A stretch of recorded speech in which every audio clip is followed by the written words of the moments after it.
lovely friends, welcome to another Lissa video.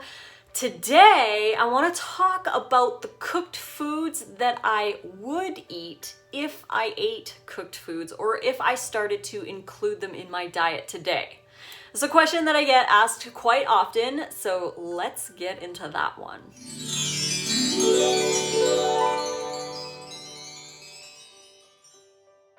So before anyone is wondering, no, I don't eat cooked foods, but a lot of people can't necessarily do a raw vegan diet. Maybe they don't want to do it, maybe they can't afford to do it. Not that it's expensive, it's actually pretty cheap to eat a raw vegan diet if you know where to find the deals and if you don't buy things that are not in season. Like we can get a case of bananas for $5 because we know the produce guys and they sell it to us for cheap.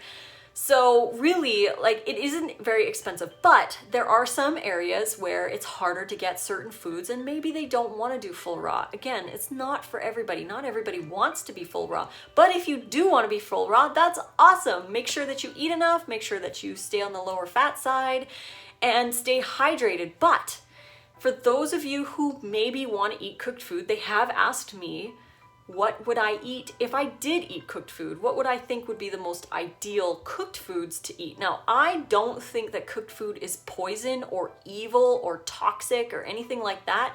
I just think it's not as ideal as raw food because when you cook food, you take away a lot of the water content, you damage some of the enzymes, so it's a little harder to digest.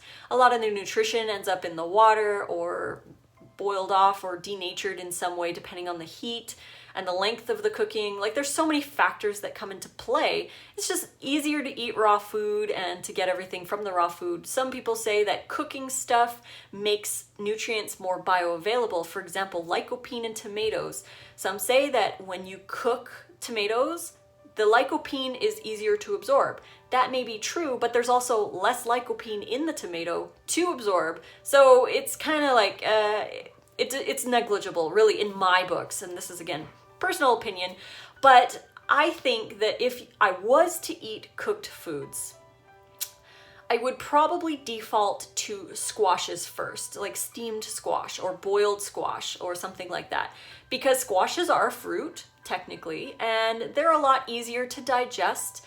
And boiling is pretty good. There are nutrients that end up in the water.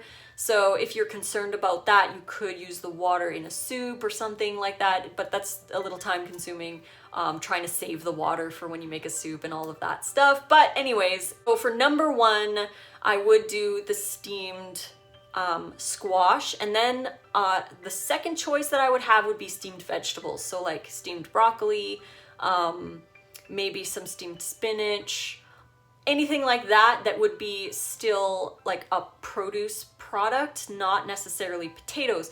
I personally will never eat potatoes again. I don't think I will ever eat cooked food. I highly doubt that I ever will because I don't want it. It's not necessary in my diet. It's just not even part of my reality anymore. So I don't want to eat cooked food. I don't care for it. It's just not even part of my life. But if I was, we're just talking hypothetically here, it's not gonna happen, but if I was to eat cooked food, potatoes would be a no-no for me, for sure, 100%, no potatoes. I would not be eating potatoes. But that's just me. I know that I have an issue with potatoes. Me and potatoes do not get along at all.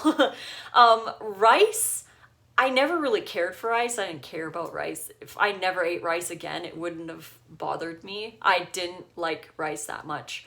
I would eat it in sushi and stuff, but it really wasn't part of my diet back in the day, and it definitely wouldn't even be part of my diet if I included cooked food. Again, hypothetical. I'm not including cooked food, so if you guys just tuning in or you fast forwarded to this point of the video, I'm not eating cooked food. I'm just hypothetically talking about for those people who want to still eat cooked food but eat high raw, what would I include? And again, this is just opinion, but I would definitely stay away from the potatoes because I have an issue with potatoes.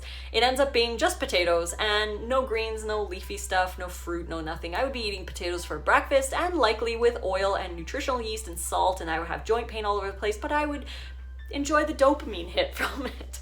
But I just can't do potatoes. And it's not that I can't eat potatoes, it's that I choose not to eat potatoes. I'm in control. I don't limit myself or restrict myself. That's another thing that I should do a video about, is the restrictive mindset, the label that we live under. And a lot of people feel like, oh, I can't have this and I can't have that and I can't have cooked food and I can't do any of this. They feel restricted. They feel like they're in a cage because they can't do anything. Instead, think, I can eat anything. I could eat potatoes, I could eat rice, I could eat squash, I could eat anything. I can eat anything I want.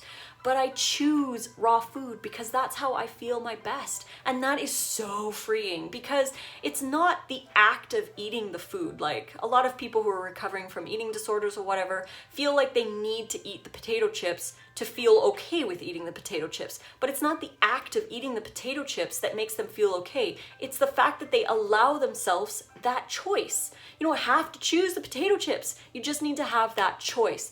So because I allow myself to eat whatever I want, I always choose raw food. I always choose raw food. Breakfast, lunch, and dinner every single day for the last almost 6 years, I choose raw food because that's how I feel my best. But I don't restrict myself. If I wanted to eat anything, I could.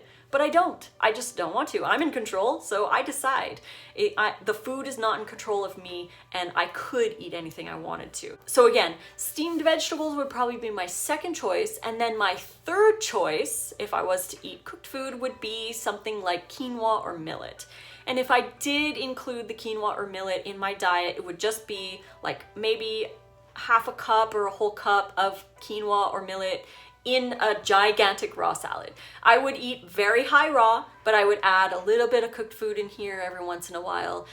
So those of you who are asking, if I was to eat cooked food, what would I eat? Those are the three things that I would probably include if I was to start eating cooked food, which I'm not. Again, I'm not eating cooked food.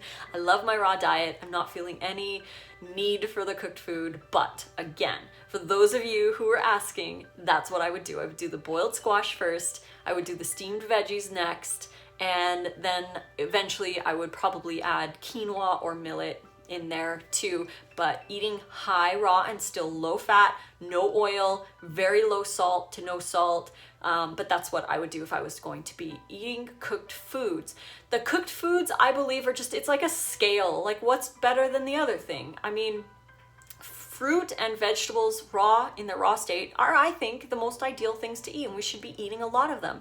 But if you're going to eat cooked food, please don't demonize it or yourself because you want to eat cooked food. Just make sure that you're doing it appropriately. You're eating a lot of raw food. You're not only eating the cooked food. Like, you're not having like a big bowl of pasta with a fatty cheesy sauce on it. That's probably going to affect you in a much different way than if you had just a little bit of quinoa in a giant raw salad with a lower fat dressing. So it really is up to you. Again, just wanted to share. I thought it would be a fun video to make, interesting question to be asked, because I just really don't care for the idea of eating cooked food, but that's what it would be. So I hope you guys enjoyed this video. If you did, please click like, subscribe to my channel to get notifications for more. Now, whether you're fully raw or high raw or just vegan or even not even vegan, there are awesome raw vegan recipes right here so that you can incorporate more raw foods into your lifestyle. These are ebooks. There's over 300 recipes in there. Awesome choices, all cruelty-free, oil-free, and very low salt to no salt. But the print versions are also available from Amazon. You can find the link in the description box below. You can find me on Instagram, TikTok, and Twitter at Raw Food Romance, on Facebook, Lissa's Raw Food Romance, and on Snapchat, Lissa Raw Vegan. So until next video, guys, I love you all so much, and fruit on.